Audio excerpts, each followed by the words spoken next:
Hi, I'm Nate Riffle, Giant's Global Marketing Specialist. If you're watching this, that means you own a Giant bicycle equipped with Maestro suspension technology. Congratulations!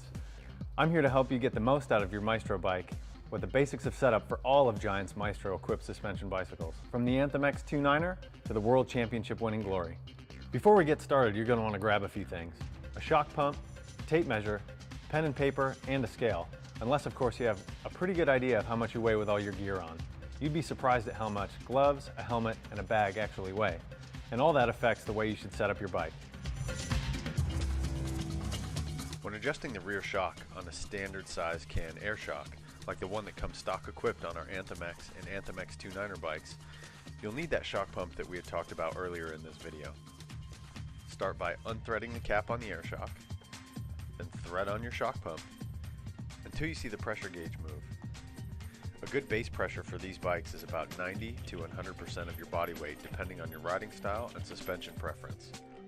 Sit on the bike and have your friend measure your sag from eye to eye of the shock, and try to be around 20%, which is a measurement of 8 to 10 millimeters. When adjusting the extra volume can air shock that is equipped on the Trans X, Trans XW, and Rain bikes, follow the same procedure.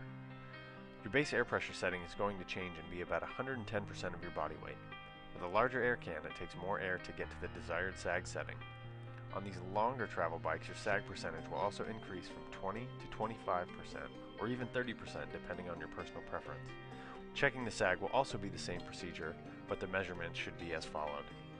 Trans X and Trans XW, 12 millimeters of sag, and on your Rain, about 14 millimeters of sag. This brings us to our last style of air shock, the piggyback air shock, which is found on selected Rain X models. This shock has two places in which to tune your air pressure.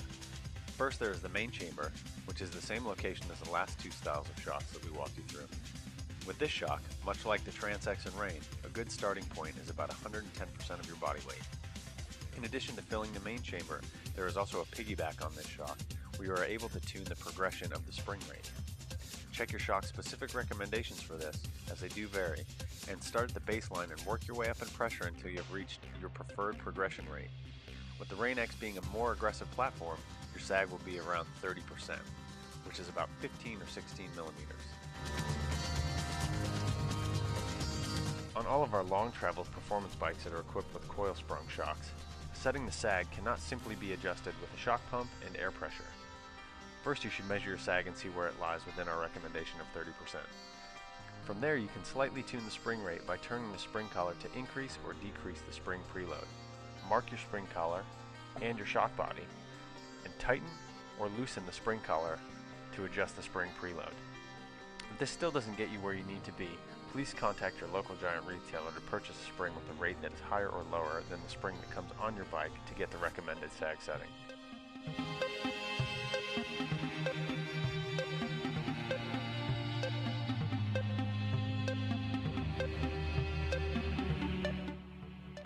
Keep in mind that this isn't going to give you an absolutely perfect setup for your riding preferences or style, but it will give you a good starting point or base setting to get you out on the trails with a properly set up machine.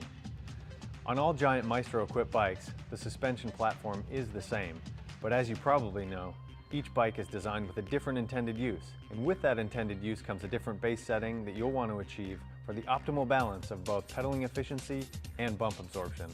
I hope this helps you with the basic setup of your Giant Maestro suspension bicycle. Again, this may not be absolutely perfect. You'll find your ideal setup as you ride, so get out there and ride already.